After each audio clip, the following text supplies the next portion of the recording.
warahmatullahi wabarakatuh. Perkenalkan, nama saya Ajla Fauza. Saya Siti Agustiana. Di sini kami akan menjelaskan tentang menjaga keutuhan NKRI. Semoga penjelasan kami ini bisa menambah pemahaman kepada penonton. Selamat menonton. Dadah. Kamu tahu nggak tentang konsep wawasan Nusantara? Jadi, wawasan Nusantara itu adalah cara pandang dan sikap bangsa Indonesia terhadap diri dan lingkungannya yang beragam serta bernilai strategis dengan mengutamakan persatuan dan kesatuan bangsa dalam kehidupan bermasyarakat, berbangsa dan bernegara. Kamu tahu nggak apa aja sih azas wawasan Nusantara? Asas wawasan Nusantara kaya tentang yang pertama yaitu kepentingan yang sama, yang kedua keadilan, yang ketiga kejujuran, yang keempat solidaritas, yang kelima kerjasama, yang keenam kesetiaan terhadap kesepakatan bersama. Nah, kamu tahu nggak tentang fungsi dari wawasan Nusantara? Jadi, fungsi wawasan Nusantara itu kayak sebagai pedoman hidup, motivasi, dorongan, dan rambu-rambu dalam menentukan kebijakan, keputusan, tindakan, serta perbuatan penyelenggara negara maupun masyarakat untuk menjaga persatuan bangsa. Coba kamu jelasin tentang aspek Trigatra dalam wawasan Nusantara. Jadi, Trigatra adalah aspek alamiah yang dapat dimiliki suatu negara dan relatif tidak dapat diubah. Aspek Trigatra terdiri dari letak dan posisi geografis negara, keadaan dan kekayaan alam, dan yang terakhir, keadaan dan kemampuan penduduk. Ketiga aspek tersebut menjadi modal dasar dalam pembangunan dan juga pertahanan negara. Nah, coba jelaskan aspek Pencagatra dalam wawasan Nusantara itu apa sih? Pencagatra adalah aspek sosial yang berkaitan dengan kehidupan masyarakat dan dapat berubah sesuai perkembangan zaman. Dan setahu aku, aspek Pencagatra itu ada 5. Yang pertama, ada ideologi, politik, ekonomi, sosial budaya, dan pertahanan dan keamanan. Kamu tahu nggak apa perbedaan Trigatra dan Pancagatra?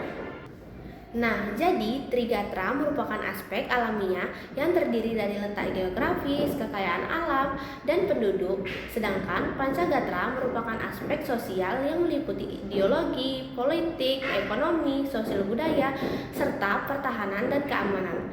Kedua aspek tersebut saling berkaitan dan berperan penting dalam menjaga ketahanan, persatuan, dan keutuhan NKRI. Coba kamu jelasin tentang tantangan utama dalam menjaga keutuhan NKRI di era globalisasi dan digitalisasi. Dan beriin aku contoh masing-masing. Jadi setahu aku ada 2.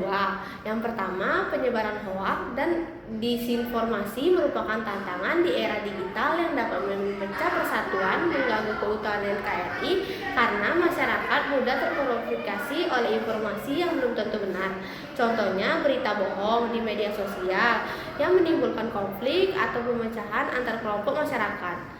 Yang kedua, menurutnya rasa nasionalisme terjadi akibat pengaruh globalisasi dan budaya asing yang semakin kuat, sehingga sebagian generasi muda mulai melupakan budaya dan identitas bangsa Indonesia. Contohnya, lebih menyukai budaya luar dan menganggap budaya Indonesia sudah ketinggalan zaman. Nah, aku mau tambahin nih satu lagi deh kayaknya, yaitu tentang radikalisme dan intoleransi.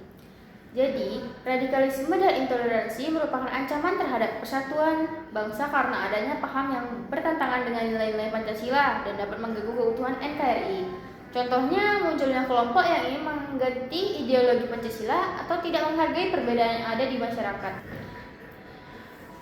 Coba kamu jelasin ke aku tentang ancaman terhadap ideologi Pancasila di bidang ekonomi, sama contohin juga deh sekalian contohnya. Jadi, ancaman terhadap ideologi Pancasila di bidang ekonomi itu karena munculnya sistem ekonomi yang hanya mengutamakan keuntungan pribadi, monopoli usaha, dan persaingan tidak sehat sehingga mengabaikan keadilan sosial. Contohnya tuh kayak praktik monopoli oleh perusahaan besar, korupsi yang merugikan negara, dan kesenjangan ekonomi antara masyarakat kaya dan miskin.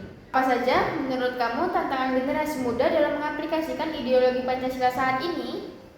Penyebarannya itu seperti menyebarkan berita tanpa mengecek kebenaran, kurang menghargai perbedaan pendapat, dan lebih mementingkan diri sendiri daripada kepentingan bersama. Menurut aku sih itu aja ya.